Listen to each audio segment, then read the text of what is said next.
Japan کے ایک بہت بڑے سائنسدان نے تجربہ کیا. وہ کہتا ہے جیسے نام لکھو پانی میں ویسے ہی مالیکیول بن جاتے ہیں. توجہ. تو اس کو کچھ مسلمانوں نے نام لکھ کے دیے, ذرا پانی میں یہ نام ڈال دے پھر بتا اثر کیسا ہوتا. تو ایک آدمی نے شیطان کا نام ڈالا. کچھ نام اسماء ملعونہ ہیں, برے نام ہیں, جیسے فرعون کا, حامان کا, شداد کا, مختلف نام ہیں, ذرا پانی میں ڈال بتا اثر کیسا ہوتا. اس نے کہا یہ انتہائی مضر پانی ہے. اس نے کہا اب ہم نام دیتے ہیں, ذرا اللہ کا نام پانی میں ڈال. کہا یہ پانی شفا ہے. کہا رسول خدا کا نام پانی میں ڈال کوئی پیے, کا شفا ہے.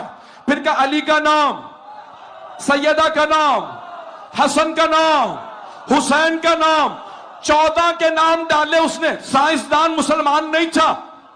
کوئی بڑی ذمہ داری سے کہہ رہا ہوں, جا کے ریسرچ کر لیجئے گا, خود جا کے تحقیق کیجئے گا. جاپان کا ڈاکٹر ہے, کہتا میں نے ان سب کے ناموں کو پانی میں رکھ کے دیکھا, پانی کی کیفیت ہی بدل جاتی ہے. جب تک یہ نام پانی میں رہتے پانی پانی نہیں رہتا, دوا